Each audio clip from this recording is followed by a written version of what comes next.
Hey guys, this is the Chapter 13 video lecture. The title of this chapter is Avoiding Substance Use, Abuse, and Addiction. Alright, so in order to start talking about drugs and alcohol, I want you to understand the definition of psychoactive drugs, and that's really what we're talking about.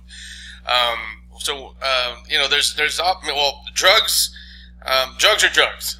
They have the same effects on the body depending on whether they're a stimulant or a depressant. And we'll go into an understanding of what the differences are between the stimulants and the depressants. But whenever we're talking about any type of substance you consume in order to alter the effects of your body, we're talking about psychoactive drugs. Okay.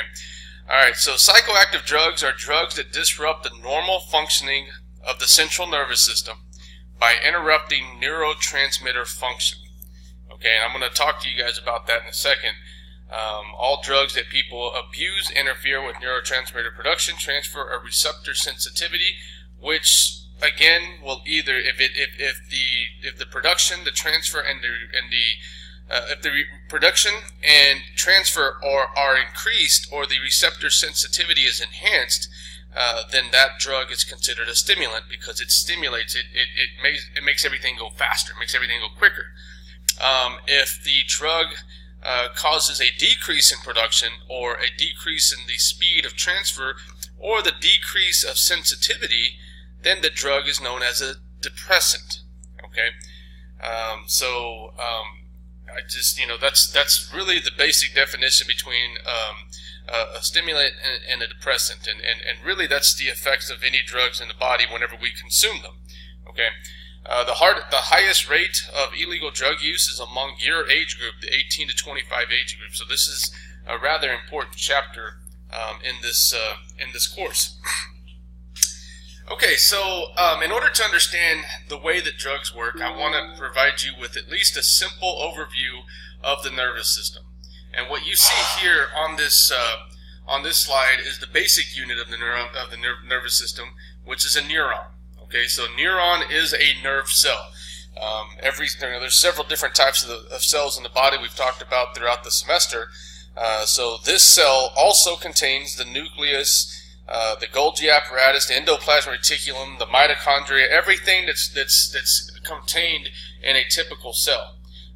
Every cell has those components. They're called organelles, but every cell also is a different type of cell. This particular cell is a neuron. It's the nerve. It's a cell of the nervous system. Okay.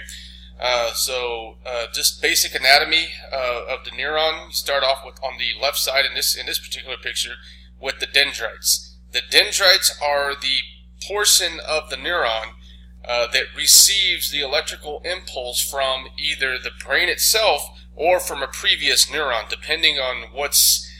so whenever we look at a nerve is simply a chain of neurons, kind of in line with each other that form an entire nerve. So depending on how long the nerve will determine how many neurons are actually inside that nerve. But nonetheless, the nerves are always located in a way that the dendrites are received or oriented in a way that the dendrites receive a chemical message. Electrical impulse from either, again, the brain itself. If this is the very first neuron of the neurological pathway, and this is the neuron that's most closely associated with the brain, then the brain will generate the message. And it's received by the dendrites, so this would be the first neuron. Now, if this is just a neuron along the neurological pathway, this could be the second, or this could be the 50th, this could be the very last. It doesn't matter. The dendrites still function the same way. They still receive the message, but in this case, it would be from the previous nerve. Okay, so the dendrites receive the message, whatever the message is. It's an electrical impulse. Okay, and that impulse is sent to the cell body, where it's processed by the nucleus, and then once it determines what it needs to do with this message, it'll then send either it's sending to another neuron or to the ultimate destination. Either way, it'll propagate the impulse along the axon, which is this long portion here, and eventually it'll release the message right here at the endpoints. These are called the synaptic terminals. Okay. Alright, so let's look at some other pictures. Again, in this picture you have the dendrites up top, you have the cell body, you have the axon, and eventually you have the synaptic terminals. And you can see again here the synaptic terminals. Okay. Now, the next portion of this pathway can either be another neuron. If this was another neuron, like you can see in this picture here, it simply sends the message from this neuron to the next neuron. Okay, and then that neuron then processes the message. Okay, it could also, the final destination, you can see here where it says postsynaptic cell. So postsynaptic is like a general term for whatever's next. So post meaning after, synaptic meaning the synaptic terminals. And in this case, this is a cell. It could be a postsynaptic membrane, but either way, it's after the synapse. Okay. So if you look at the second picture in this bottom diagram, or schematic image or whatever, you can see that the postsynaptic cell is actually muscle tissue, skeletal muscle, and in the final you can see that it's a gland. So the postsynaptic cell would actually be a gland. Okay, so the postsynaptic cell can be anything. It could either be a neuron, a muscle, or a gland. So either way, the electrical impulses are being delivered from the brain through the neurons to the ultimate destination. Okay. Now, when you look at the synapse, the synaptic terminals, you can see that there's space in between the synapse, or the synaptic terminal, and the postsynaptic membrane. In this case, it says postsynaptic receptor area. In this case, there is no indication what it is. Over here, this says this is a muscle fiber. But either way, I hope you see in all three pictures that there's an actual space. So this means that the synapse is in direct contact with the postsynaptic membrane or cell, whatever it is. It could be another neuron, it could be a skeletal muscle, or it could be a gland. But either way, they are not in direct contact. There's actually a space in between them. We can call that the synaptic cleft, or very simply, it's just simply called the synapse. Okay, so synaptic cleft, synapse, it's all the same. It's a space between the synaptic terminal and the postsynaptic membrane.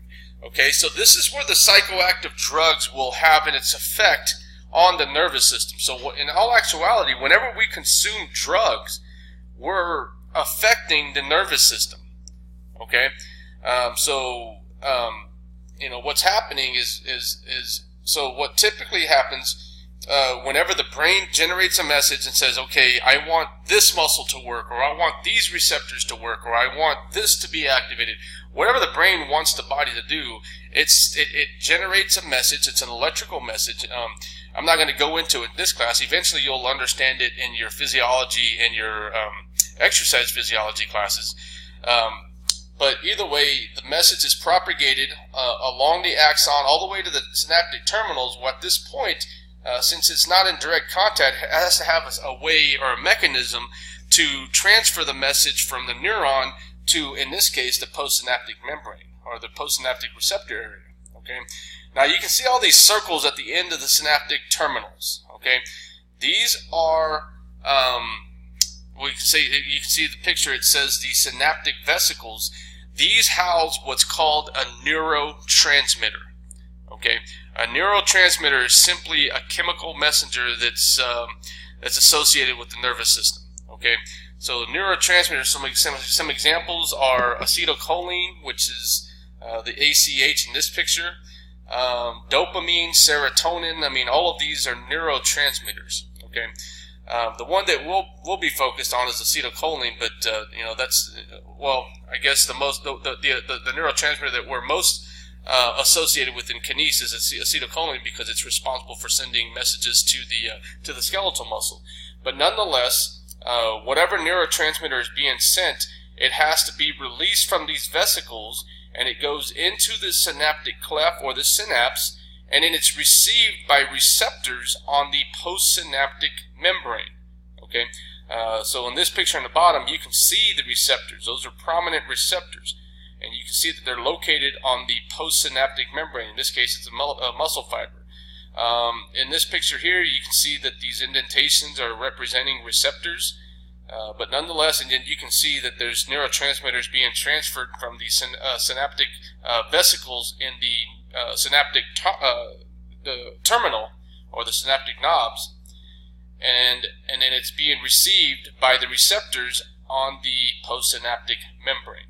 Okay, so this is what happens normally. So if your brain wants anything, wants your body to do anything, it generates a message, and then it propagates that message via the neurological system, and that message is then an electrical message. Okay, whenever that electrical message gets sent to the end of the neuron, which is the synaptic terminal, it activates the synaptic vesicles to release neurotransmitter, which then is released into the synapse, and then it's received by the postsynaptic membrane.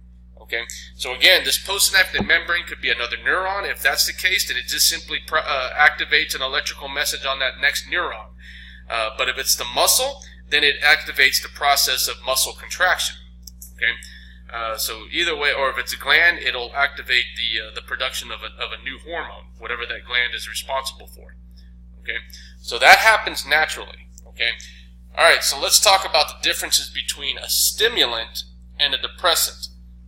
Okay, so a stimulant can either increase the productivity of neurotransmitters that are located inside the synaptic vesicles. It could increase the speed at which those neurotransmitters are released, or it can enhance or increase the sensitivity of the receptors so that the receptors are receiving more. They're more sensitive to receiving the neurotransmitter. Okay, so either way, the message is being sent at a much faster rate. Okay, so whenever you think about, like, you know, we talked about stress last chapter. If you know, whenever you're let's say you're about to get hit by a bus and you realize that you jump out of the way, well, immediately you go into fight or flight mode, right? You're in fight or flight response. Heart rate increases, your breathing rate increases. I mean, everything is enhanced. You know, all your senses, everything is enhanced. Okay, so that's exactly what a stimulant does. So whenever you drink a stimulant, or whenever you take a stimulant, or whenever you snort a stimulant, I mean, whatever, you know, I mean, all stimulants act the same way. It really, what it does, it triggers an artificial fight or flight response. So it increases heart rate, it increases blood pressure, it increases alertness, it increases digestion, or at least the breakdown of stored fuels for energy production. Okay, so it revs you up. It makes you faster, right? I mean, that's what stimulants do. Now, some simple stimulants could be, you know, caffeine products, caffeinated beverages. If you're a coffee drinker, you know that, you know, whenever you wake up in the morning, in order to get going, you drink a couple of cups of coffee and you start to feel like, oh, okay, here I go. Now I'm revved up. Now I'm ready to go. Or if you're sluggish throughout the day and you drink a Dr. Pepper or a Rockstar or, you know, a Monster drink or anything like that, or Red Bull, all those drinks contain caffeine, which, again, it increases your nervous system. Okay, it's a stimulant.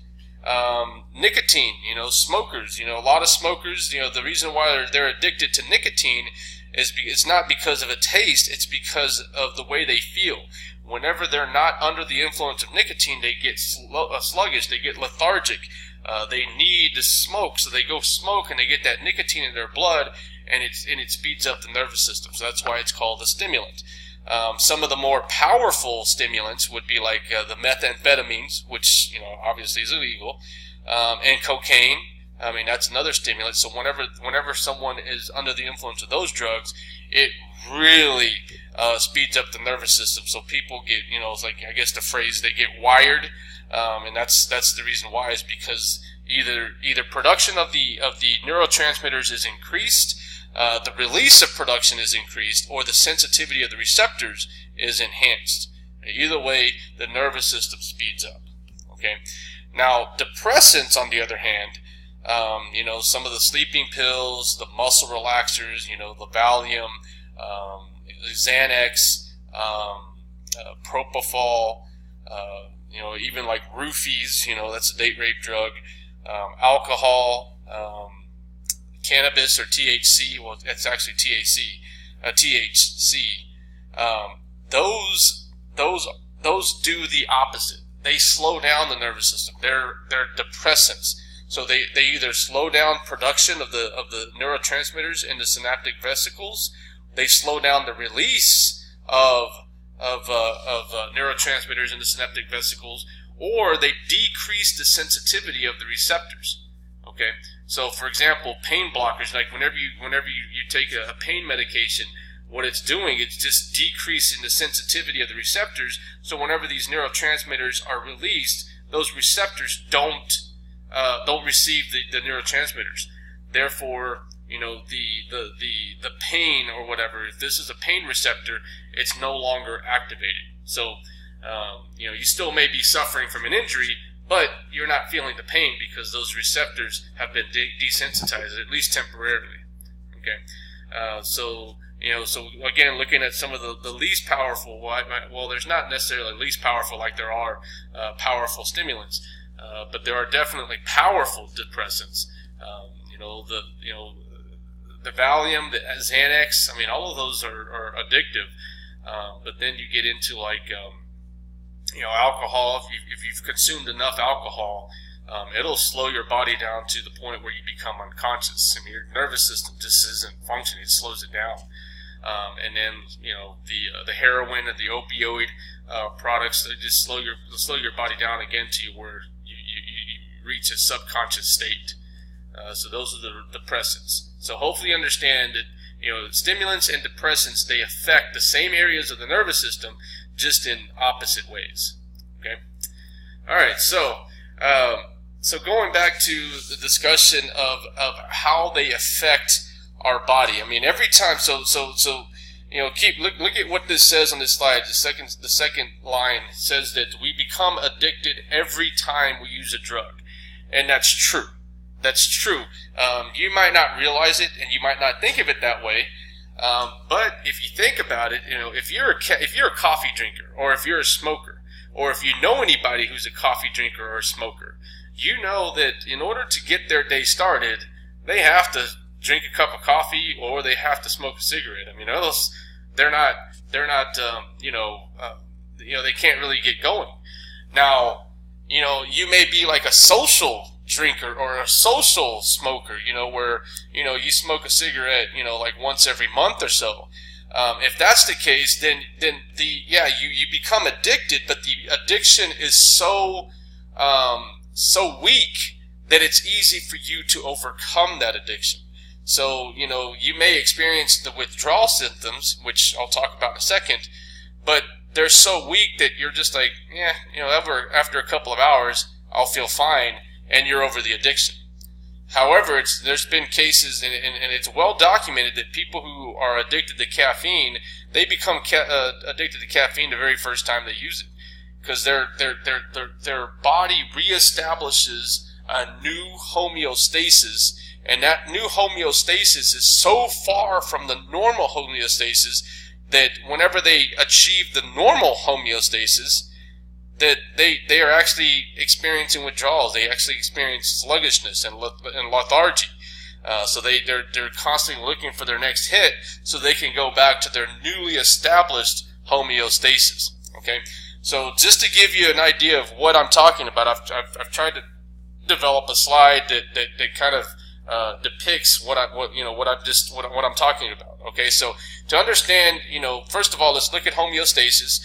This is your body's state of normalcy, where we have normal heart rate, normal blood pressure, normal breathing rate, normal body temperature, normal blood sugar levels. It's the normal of everything. That's where your body wants to be. If you ever exercise, sure, your heart rate increases, your breathing rate increases, your blood pressure increases, your body temperature increases, but almost immediately your body is working hard to try to get it back down to normal. Okay, so whenever you stop exercising, your body then recovers and it brings it back to a state of relaxation. That's, bringing your body back to homeostasis. Okay, but whenever you consume a psychoactive drug, let's say it's a cup of coffee. It's a very weak stimulant, but it is a stimulant. It reestablishes a new homeostasis, and you can see that the solid line is normal. So let me go back to this. This is normal. The solid line is normal, and whenever you consume a psychoactive drug, it changes the homeostasis. Okay, so now your body thinks that that normal blood pressure, heart rate, breathing rate, blood sugar, it's starting to think that, oh no, this is normal, so I need to stay here. I need to maintain this new state of homeostasis. But since this stimulant, let's say again, it was a cup of coffee, and I'm not talking about coffee drinkers who drink coffee every day. I'm talking about someone who doesn't drink coffee, but they meet up with a friend and like, you know what, let's have some coffee. Okay, let's have some coffee. Okay, you drink the coffee, and that's a one-time event. Okay, it's very easy to overcome that, because you can see that the new homeostasis isn't very far from the old homeostasis. So to return to normal, it doesn't take much to overcome. You may feel a little lethargic for a few minutes or maybe an hour, and then after a while you're just like, no big deal, like I said earlier. Okay? Now, the powerful stimulants are so look, going back to the new homeostasis, whenever you drink coffee on a frequent basis and your body is reestablishing a new homeostasis every day, from normal to new, from normal to new, from normal to new, well, eventually the body gets used to the new homeostasis. Okay? And so again, this is if you're an avid coffee drinker, you're drinking coffee, so you could have a new blood pressure, new heart rate, a new normal breathing rate, everything that's associated with homeostasis. Well, in order to overcome, or in order to return to normal, you're going to have to overcome the addiction to, in this case, the caffeine in the coffee. Okay, now, it's not as difficult to overcome a caffeine addiction than it is, let's say, a cocaine addiction, but it is challenging. I mean, if you ask anyone who's an avid coffee drinker, I mean, if they don't drink coffee, if they're used to drinking coffee every day, and especially if they've been doing it for years, and then they go a day without drinking coffee in the morning, I mean, they will tell you that their days feel different, their bodies feel different. And it's a challenge to get through, because they're not used to this. The body's not used to, having to go through a day without caffeine.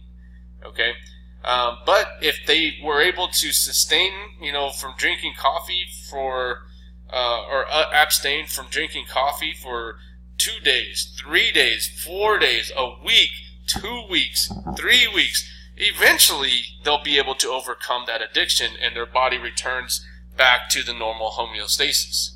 Okay, but let's say the stimulant, let's just say you're at a party and somebody has cocaine and hey, you want to give it a try? Oh, sure, I've tried it. I mean, like I said, I'm not trying to advocate for this, but I'm just saying, for this purposes, if you were to consume or engage in using a powerful stimulant, well, it establishes a new homeostasis, but it's a lot farther from normal than what you're used to.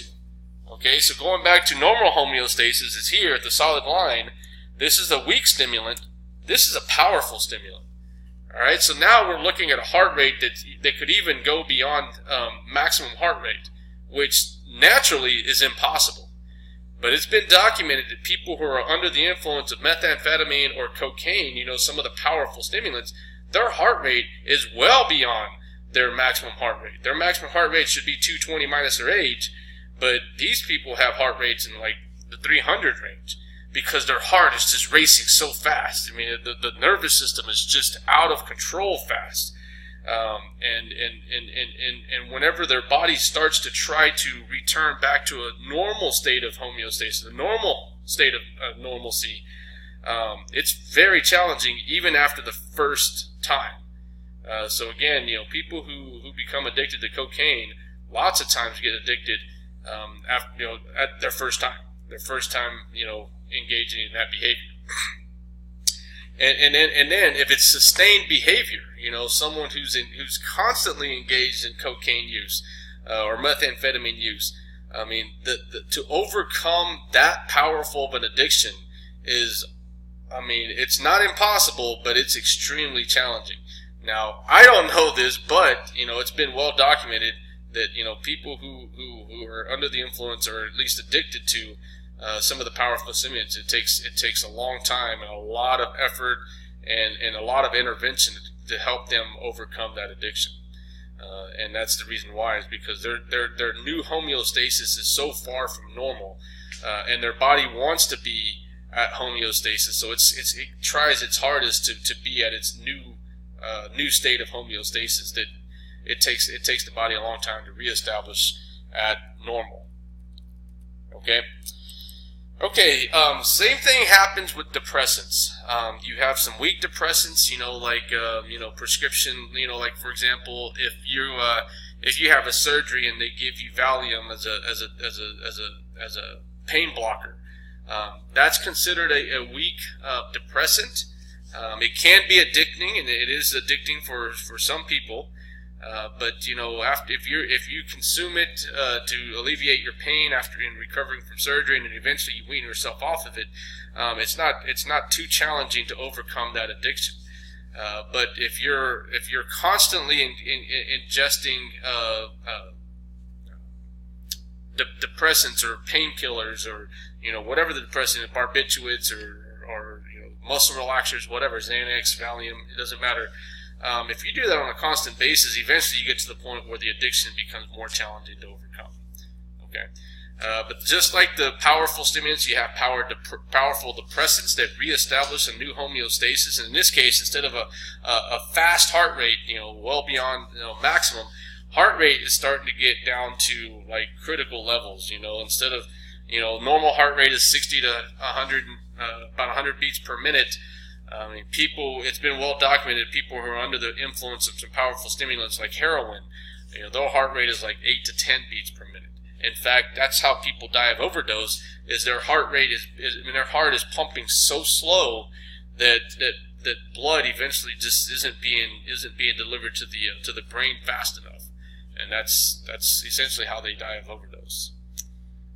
All right. So I hope you understand the difference between stimulants and depressants now, and you can see that there's a lot more definitive information here. Drugs that speed up the nervous system, behavioral effects that elevate moods, increase alertness, feelings of well-being, they suppress appetite. All of these are pretty much an artificial induction of the fight or flight response. So pretty much stimulants cause your body to go into fight or flight mode. I mean, the body experiences the same cascade of events that we know as the fight or flight response, but in this case, it's not due to a stressful situation. It's due to the influence of psychoactive drugs. All right, so here are some examples of stimulants. I mean, obviously caffeine, I mentioned earlier, caffeine in coffee, caffeine in tea, caffeine in sodas, caffeine in energy drinks. Now, that's a misconception. Caffeine drink or caffeinated drinks, you know, the energy drinks, they're not actually energy drinks. Energy is a product of metabolism.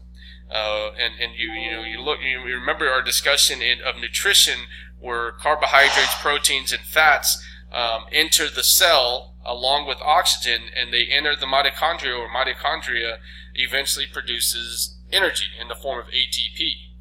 Caffeine, the caffeinated drinks that you drink, the rock stars, the monster drinks, Red Bull, the 5-hour energy little bottle, all of those are stimulants. They're caffeinated beverages.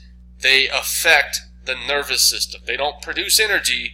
They speed up the nervous system to induce the fight or flight response, so that now you feel more awake, more alert, more ready to either fight or to flee, even though you're not actually fleeing for your life, but to work, to get things done, to keep moving, to do whatever you need to do.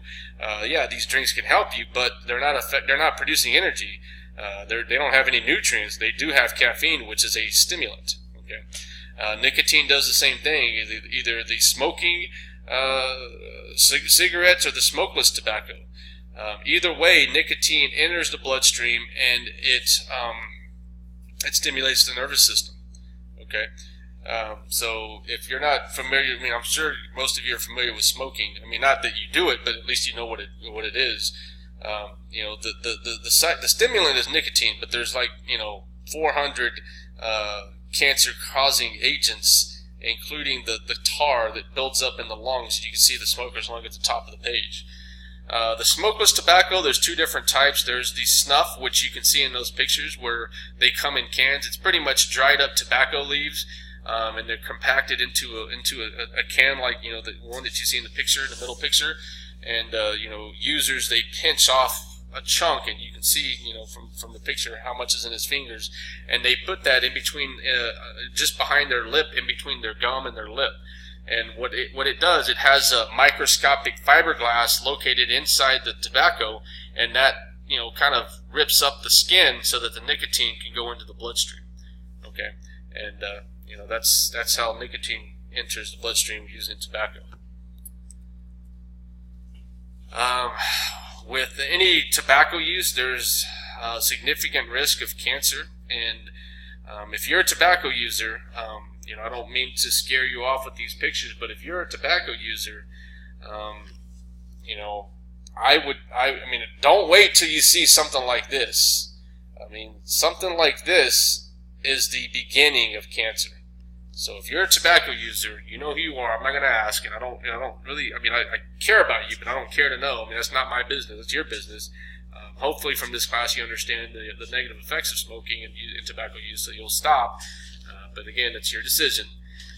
But if you're a tobacco user and you examine yourself and you see something like this, or like this, or even like this, those, I guarantee you, are the beginnings of cancer. And you need to get checked out immediately, and you need to get treated immediately, because cancer is no joke. It is a scary, scary disease. In this case, hopefully all these cases are benign or isolated, where they're in one spot. So this is the most easily treated whenever they're in one location. But unfortunately, with the influence of the bloodstream sending blood to these tissues, the lymphatic system, even cells, even portions of the cancer, of the tumor, can break off and enter the lymphatic system. It could enter the cardiovascular system, and that little piece can be transported to another area of the body, and then it could start to form a tumor in the second location. At that point, the cancer has metastasized. It has spread, and when it spreads, it becomes deadly. Treatment, in order to treat that, it's extensive, it's exhausting, it's complex. Chemo, radiation, multiple locations, and then once it starts to spread to multiple locations, the more locations the cancer is located, the least likely you will to survive. So again, if you're a tobacco user and you see anything like this, get it checked out, because more than likely that's the beginning of cancer. You need to get it treated immediately. All right. There's lots of definitely a lot of adverse effects of tobacco use. This lady looks like she lost her voice, and she has the inability to breathe. Whatever happened, and she had to have a tracheotomy in order for her to breathe. So, can be scary. Here's another slide. This is from your textbook. Short and long-term effects of smoking. Short-term effects, you can see that this is something that you feel immediately, but the long-term effects, that addiction, it's challenging to overcome, especially if you're an avid smoker. You've been smoking for a long, chronic smoker. The longer you smoke, the harder it is to overcome. So the best way to overcome addiction is to not smoke at all. But again, that's your choice. Those are the decisions you make, and hopefully you're making informed choices by now. Okay. Obviously, benefits of quitting. If you're a smoker, if you quit, eventually you're giving yourself an opportunity to reverse all the effects. And you can see here, from after 15 years, risk of coronary heart disease is that of a non-smoker. So yeah, you can reverse your effects, but the longer you smoke, the longer it takes. Here's another form of stimulants, the amphetamines. There are some common amphetamines that are used for prescription medication, like the ADHD medications, the attention deficit medications, and then you have some others like ecstasy or Molly. Those are the ones that are I forget what they're called, club drugs, or I forgot what they're called. And then you also have the crystal meth or the methamphetamine. That's the type of the smokable form, but that's the amphetamine that's built or that's produced from like household products like gasoline. So I mean that becomes dangerous. I mean, not only in the way that that it affects your body, but then it starts to destroy. I mean, you're pretty much essentially getting poison into your body, and that has a detrimental effect to the body. So amphetamines, cocaine is very similar in effects to amphetamines, but cocaine is natural. The amphetamines are produced from unnatural products. Cocaine is built from cocoa leaves I believe cocoa leaves and some of the South American countries, Central and South American countries. But it could be it's produced to create a powdered form, and that's either usually inhaled, can be injected or smoked. The crack cocaine is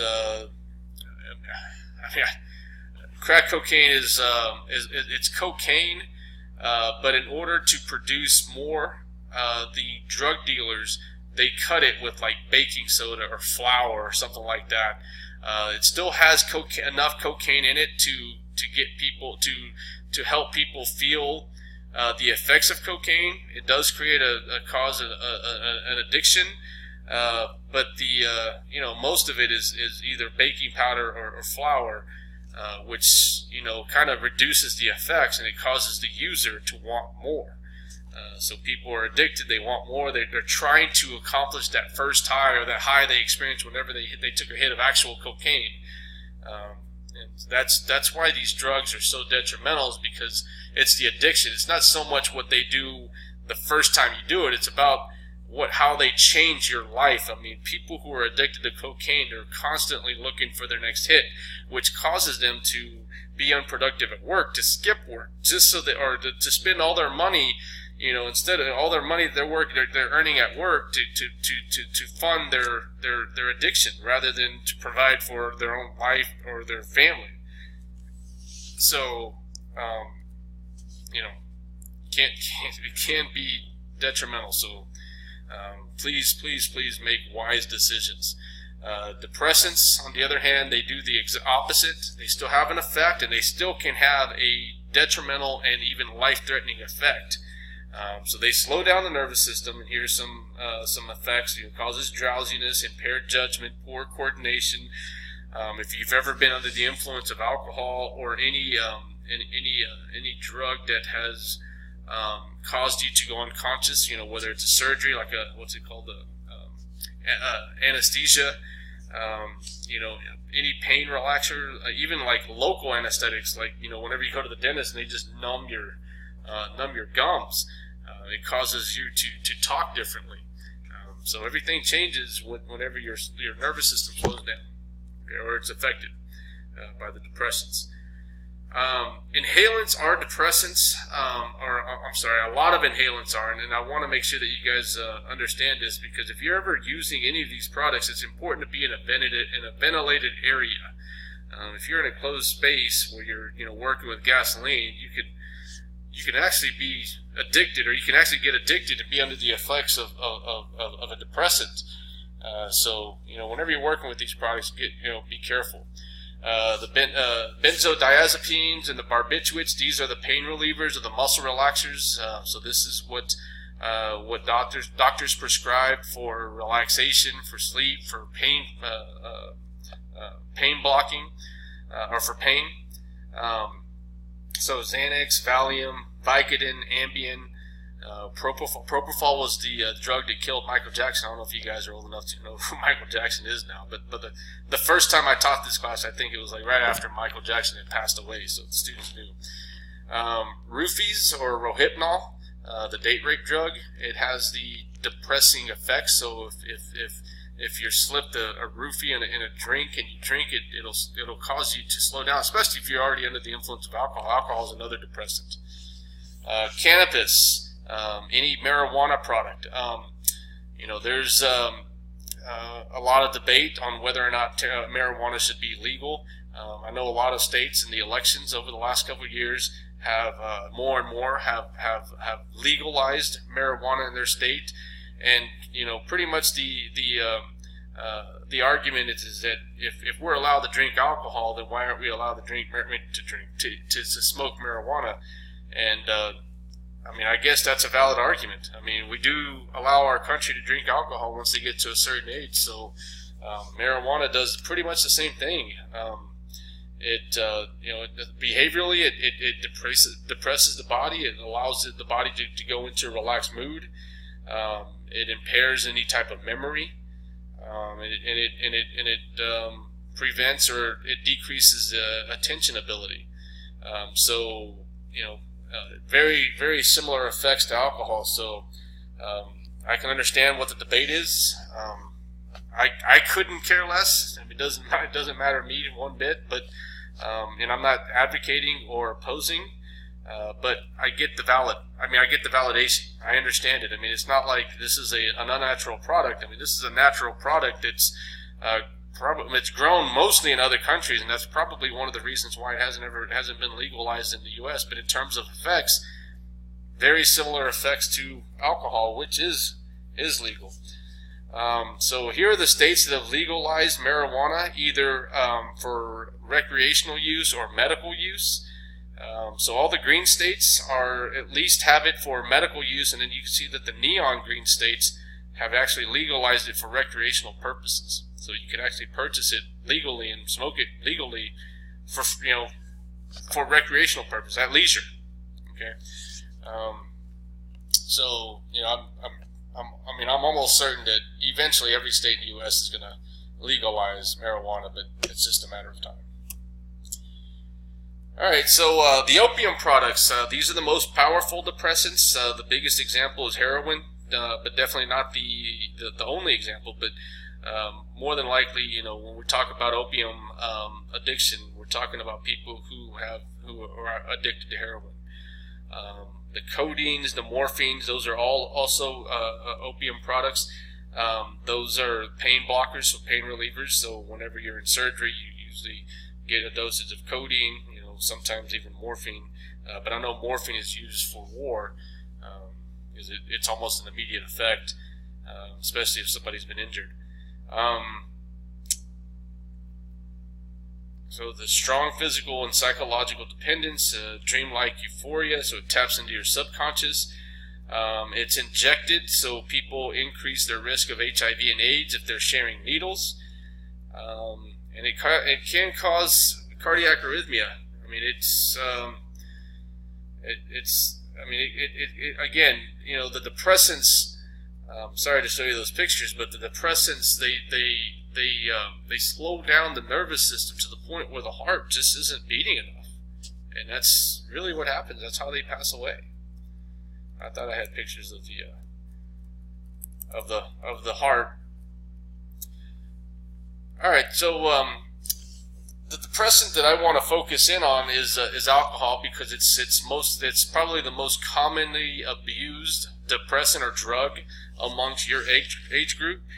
So I think it's important to have conversations with you guys about alcohol. I'm not here I'm not an alcohol counselor. I'm not a father. Well, I'm not your father. I'm a father, but I'm not your father, so I'm not telling you what to do. But I do want to make sure that you're at least aware of issues related to alcohol. Okay, and I'm sure you already have a lot of education, but for the sake of this class and the purpose of enhancing your wellness, I want to make sure that you understand the effects of alcohol, so that you can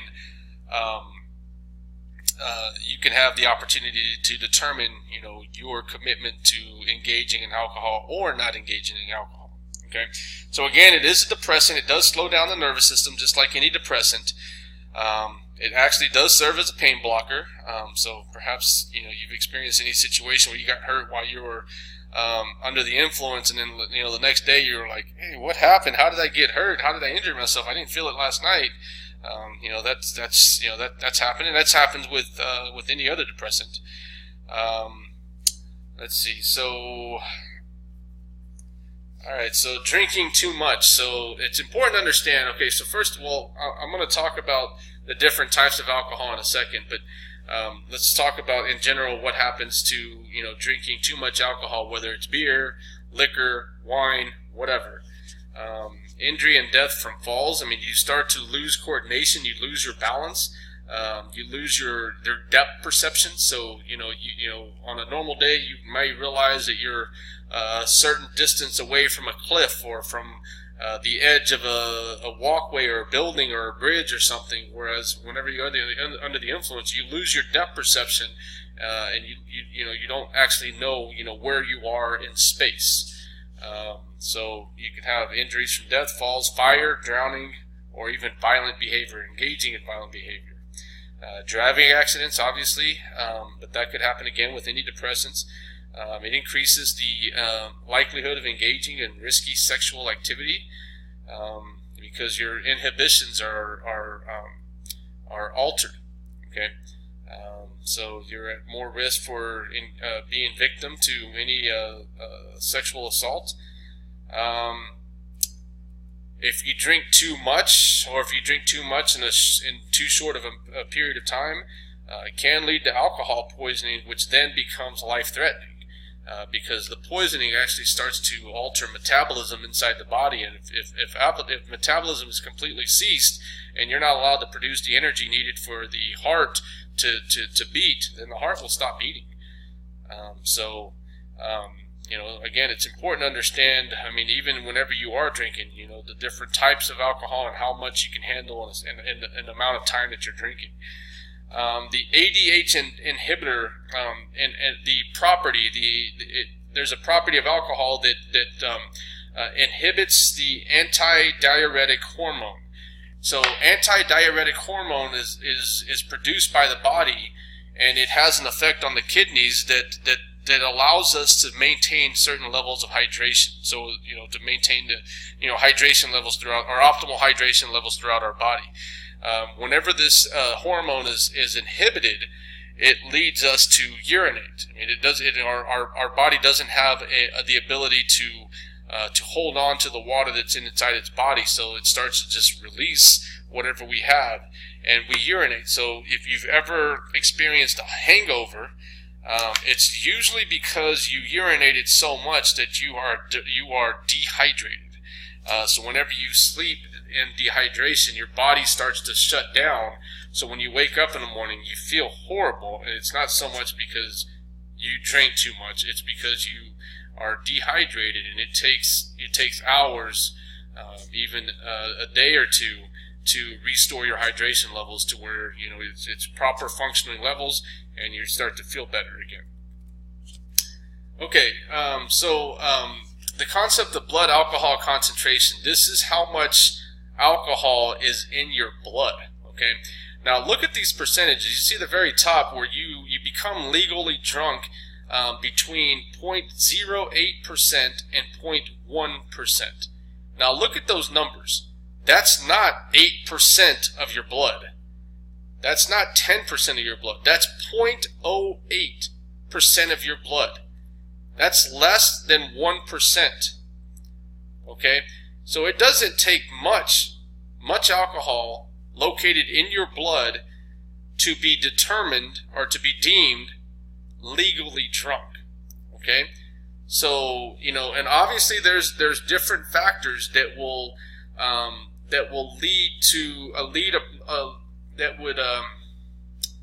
influence this percentage. If you are an avid drinker and you drink regularly, your body has developed the necessary enzymes to metabolize alcohol. They're called alcohol enzymes, I believe. So the more you drink, the liver actually produces enzymes that metabolize alcohol. So you have developed a tolerance for alcohol, so you can drink more alcohol and not reach this level as quickly. But you don't know. I mean, it's hard to determine, where you are on the blood alcohol concentration range, because you may drink 2 drinks and you may already be beyond 0.20%, which is way beyond legally drunk. Okay. But I will tell you that people who have established a tolerance for alcohol, it takes them a little longer to get to this point, but they still can get to this point. Body weight has something to do with it. Body fat percentage, the more body fat percentage you have, the longer it takes. So there's lots of factors that have an influence on your blood alcohol concentration, but nonetheless, every time you drink alcohol, alcohol is now present in the blood. Okay. At 0.16%, at that point, it takes 8 hours, or approximately 8 hours, to metabolize the alcohol that's present in the blood. Okay, so that's why. So because of that, whenever you get arrested, if you get arrested for either drinking and driving or for public intoxication, they'll hold you for at least 8 hours just to allow the alcohol that's inside your body to metabolize. Okay. At 0.30%, again, this is still less than 1% of your blood. All right, this isn't 30% of your blood. This is 0.30%. This is 0.3% of your blood. At that point, you start to lose consciousness. Okay, so at this point, this is the body's natural defense system. I've drinking for hours. I'm drinking nonstop for hours, perhaps all day. At this point, I'm just going to go to sleep, so that I don't drink anymore. My body I can't do this anymore. That's what your body's telling you whenever you go to sleep. So at 0.3%, you start to lose consciousness, and that's your body telling you, we have to slow down. We can't do this much longer, because there's going to be some detrimental effects if we continue drinking. So let's just go ahead and go to sleep. That way you can't do anything while you're asleep, and I can start to metabolize the alcohol that's in my body. That's pretty much what your body's telling you. Okay. At 0.40 to 0.50% blood alcohol concentration, again, less than 1%, this is whenever it becomes life-threatening. If you've drinking so much alcohol in such a short amount of time, you could actually slip into coma. And, there's times when people don't ever come out of coma. They just pass away. And how does this occur? If you drink a lot of beer in a short amount of time, this could happen, but usually this happens whenever people drink a lot of liquor in a short amount of time. If you're taking like 10 shots of tequila in 1 hour, your blood alcohol concentration is going to skyrocket to the point where you're either going to pass out or you may slip into coma. I'm not advocating for any type of alcohol consumption whatsoever, but I will tell you that if you're taking shots of straight liquor, you're allowing your blood alcohol concentration to skyrocket, especially if you're taking multiple shots of straight liquor. So if you're a liquor drinker, I would advise you to drink it slow over an extended period of time.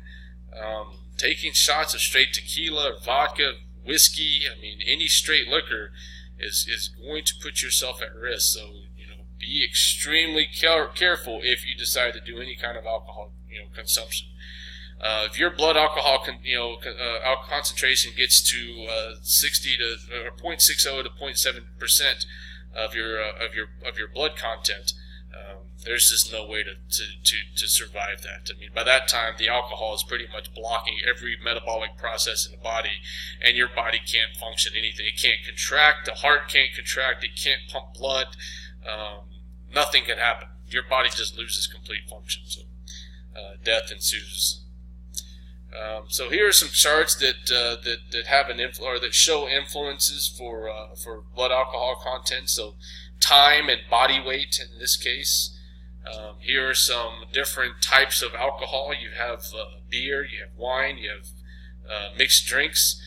So just keep in mind, again, whenever you drink any type of drink that contains straight liquor, or straight liquor shots, like I said, if you take shots of tequila, it's straight liquor. Whenever, if a tequila is 40 proof, or if a liquor is 40 proof, it means that it contains, I believe, 80% alcohol. So keep that in mind. Whenever you consume a 12-ounce beer, it's typically anywhere between 2.4 and 4.8% alcohol out of the entire beverage. But whenever you drink straight liquor, it's like 80% straight alcohol. So you guys be careful if you decide to drink. Okay. Here are some more factors that influence blood alcohol content. But again, it's the content, it's the size of drinks, it's the time spent drinking. I would definitely drink. I eat food and drink water, while you're drinking, so that it could slow down the process. In terms of eliminating alcohol, almost all of it is absorbed. You can see that we lose about 8% through our breath, through just breathing. We lose 2% through our sweat, but for the most part, it does get absorbed. It gets digested, and it then enters our bloodstream. So, just keep that in mind. That almost all alcohol is absorbed into the bloodstream. Here are some short-term and long-term effects. The short terms we've talked about. We have the impaired judgment, reaction, coordination. All the effects that you would imagine with a decreased nervous system. But long-term effects, it does have some detrimental long-term effects in terms of pretty much destroying your body. So, reduced brain size, damage to brain cells, increased likelihood of cancer in several parts of the body, actually. Increased blood pressure, increased heart rate, increased inflammation, impaired nutrient absorption. So it does have a detrimental effect in all parts of your body.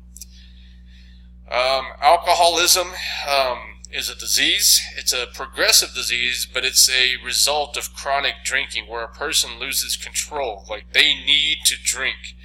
The symptoms is a strong need to drink. So it's like what they go to. Instead of you and I drinking water, they'll drink a beer.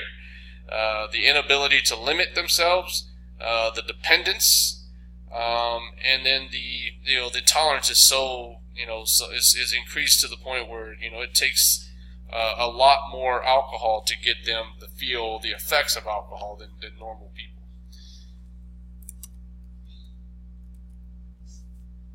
Okay, so how can I drink responsibly? Well, again, no drinking is the best way. That's the only way that you're going to prevent any effects of drinking alcohol or engaging in any kind of drug use. But if you decide to, and again, that's on your own, I'm not advocating or promoting. I would say, you can see here, not me, but the slides suggest that you eat either before or while you drink. That'll slow down the absorption process, but remember that the